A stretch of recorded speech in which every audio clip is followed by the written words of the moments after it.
என்னோட phone mic ஆஃப்ல நினைக்கிறேன். சவுண்ட் கேக்குறீங்களா? நான் பேசுறது கேக்குதா?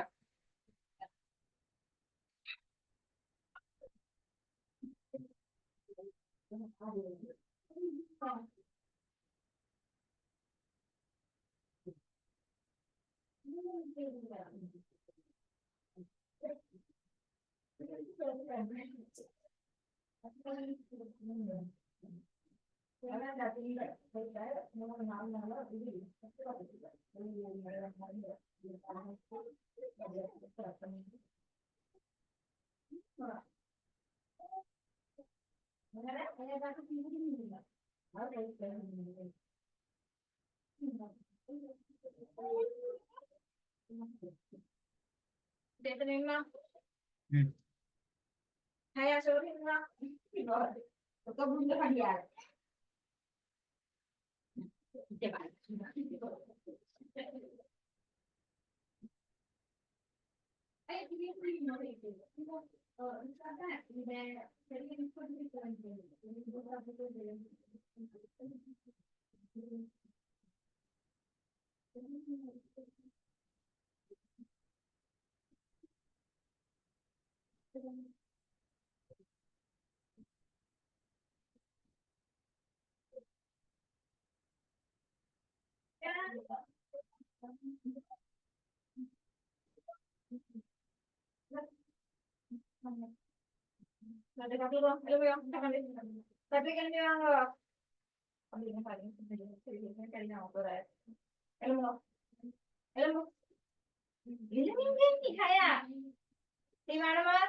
வலைக்கும் சவுண்ட் கேக்குதா?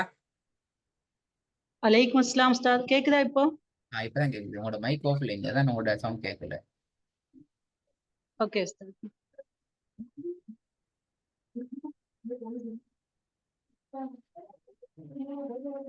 கொஞ்சம் நீ வர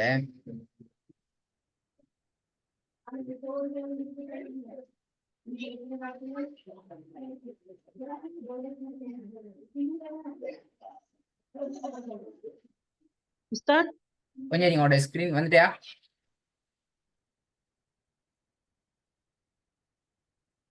இல்ல உஸ்தாத் வரல. லோட் ஆகும் இல்லையா? ஆகுது.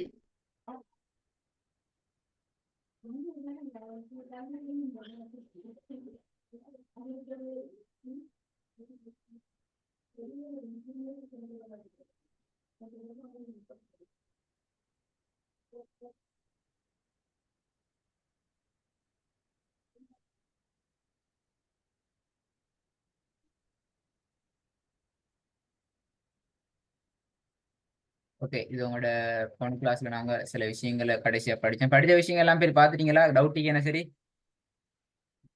இல்ல உஸ்தாத். ஓகே ஃபைன், நல்லா. இப்போ நாங்கள் புதிய விஷயத்துக்கு வருவோம். புதிதாக நாங்கள் பார்க்க போற விஷயம், இப்போ இதுவரைக்கும் நாங்கள் சொற்களாக ஓதி பழகிக்கிறோம். இதுக்கு பின்னால நாங்க அதை வசனங்களாக பிராக்டிஸ் பண்ணி பழக போறோம். அதான் இங்க உள்ள முக்கியமான விஷயம்.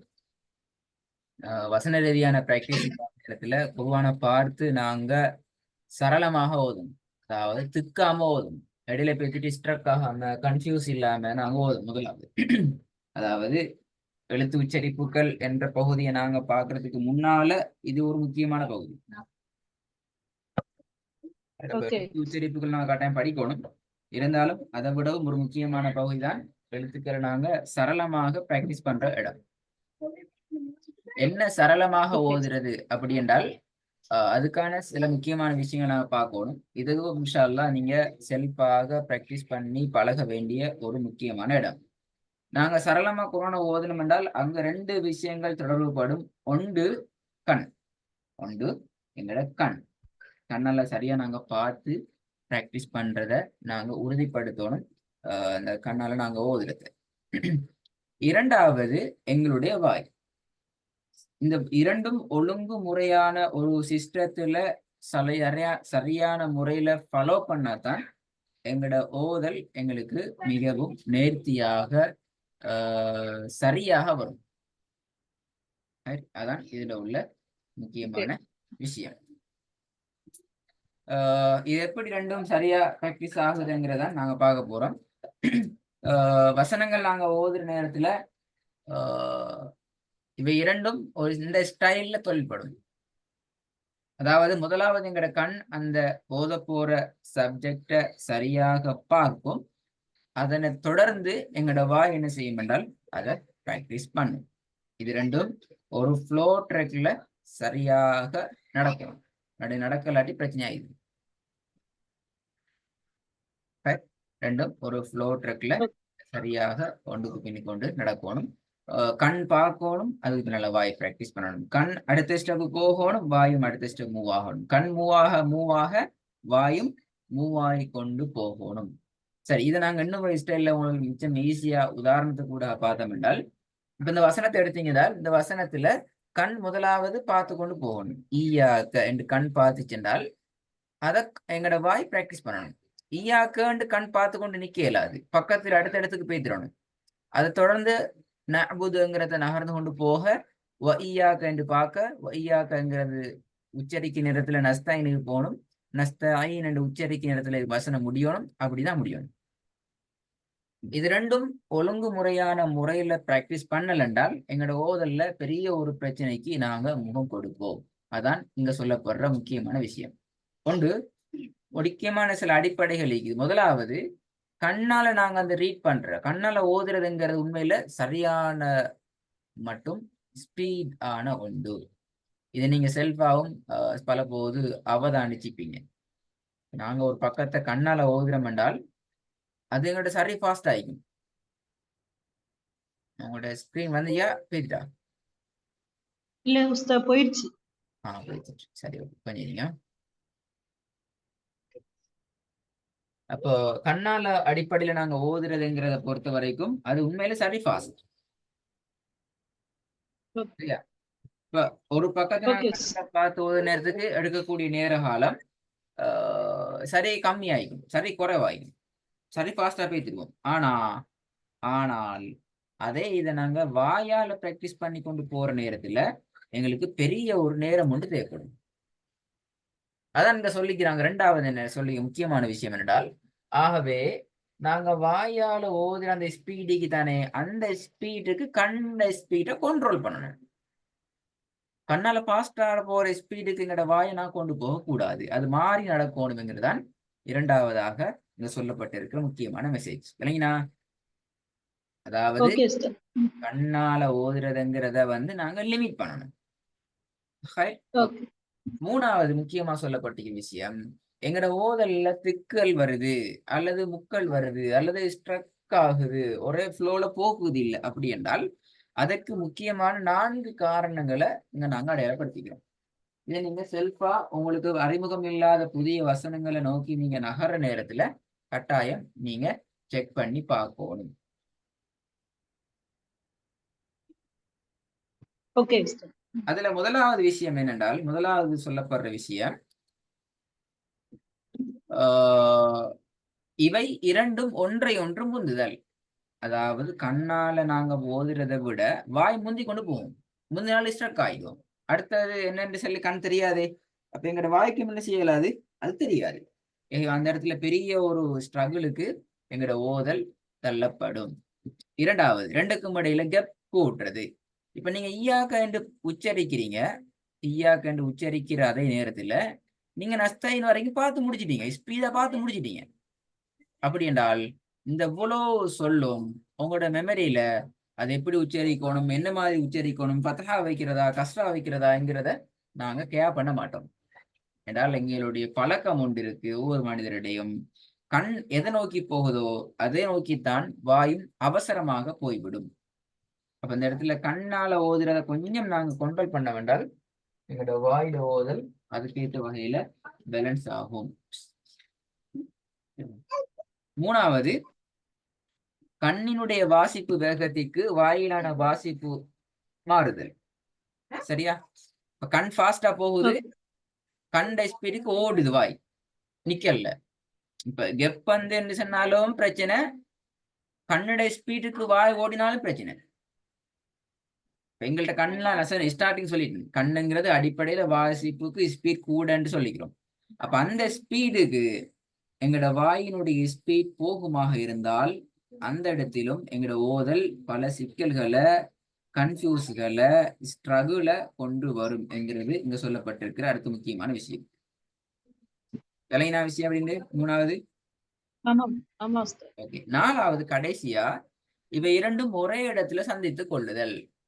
இப்ப உதாரணத்துக்கு ஈயாக்கங்கிறத நீங்க ஓதுறீங்க, அந்த ஈயாக்கையை மட்டுமே நீங்க பார்த்து கொண்டிருக்கீங்க என்றால் உங்களோட கண்ணுக்கு அடுத்த எழுத்து என்னன்னு தெரியாது. எனவே உங்களோட வாயும் அந்த எழுத்தை உச்சரிக்கிறத தடுமாற்றத்தை கொண்டு வரும். நான் இதுல அறிமுகமான வசனம் ஒன்றை போட்டதால உங்களுக்கு ஈஸியா இருக்கும். உங்களுக்கு அறிமுகம் இல்லாத வசனங்களை நோக்கி நீங்க போய்தான் இந்த பிரச்சனையை நீங்க பார்க்கணும்.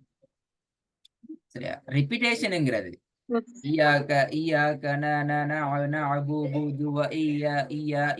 சொல்லி நாங்க ரிப்பீட் பண்ணி அதுக்கு சில நாங்க பேர் ரிப்பீட்டேஷன்.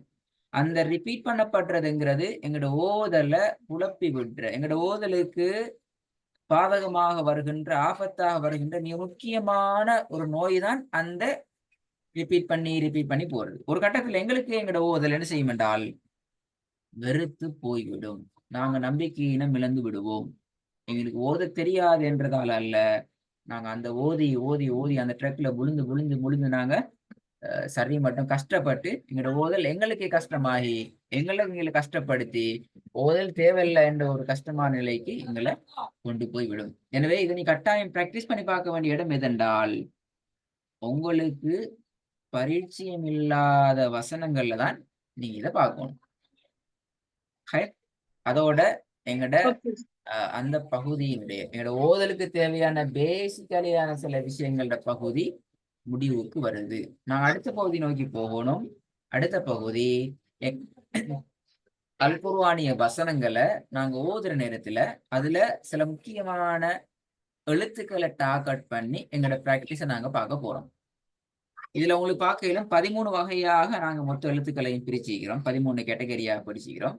இதுல ஒவ்வொரு கேட்டகரியிலையும் நாங்க தனித்தனியான ஃபோக்கஸ் பண்ணி குறிப்பிட்ட எழுத்துக்களை நாங்க படிச்சு கொண்டு வருவோம். உதாரணத்துக்கு முதலாவது பகுதியில நீங்க அலிஃபை படிப்பீங்க. அதுக்கு பின்னால் அலிஃபும் ஐனையும் ஐனு படிப்பீங்க. பட் அலிஃபை நீங்க பார்க்கணும்.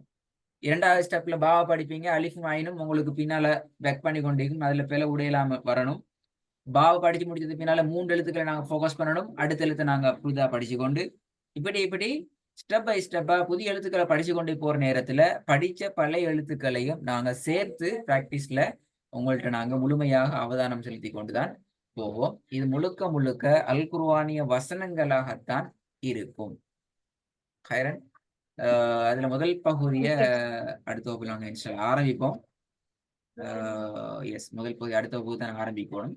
நீங்க செய்ய வேண்டிய ஹோம்ஒர்க் என்னன்னு சொன்னால், செய்ய வேண்டிய ஒர்க், புதிய வசனங்களை நீங்க வீட்டுல பிராக்டிஸ் பண்ற நேரம் உங்களுக்கு அறிமுகம் இல்லாத வசனங்கள் ஆயிக்கணும். பக்கங்களாக நீங்க ஓதுற நேரத்துல இந்த ஸ்ட்ரகிள் வருகிறதா, என்னத்துக்காக வேண்டி நீங்க இடையில குழம்புறீங்க, தூக்கி நிக்கிறீங்கிறத நீங்க அவதானிச்சு அதை நீங்க முடியுமான வரைக்கும் இந்த படிக்கிற தியரியை பேசிட்டு பிராக்டிஸ்ல எடுத்து அதை ப்ராப்ளத்தை சால்வ் பண்றதான் உங்களுக்கு உரிய முக்கியமான ஒர்க். அப்படியே உங்களுக்கு ஸ்ட்ரகிள் ஆகுது என்றால் நீங்க இன்ஷா அல்லாஹ் அதை கிளாஸுக்கு எடுத்துட்டு வாங்க. நாங்க அதை இன்ஷா அல்லாஹ் பார்க்கலாம். அப்ப அடுத்த கிளாஸ்ல நாங்க இந்த பகுதியை நோக்கி நாங்க போவோம். இன்றைய பகுதியில் படிச்ச விஷயத்த Inshallah. பார்த்துக்கோங்க. அஸ்ஸலாமு அலைக்கும்.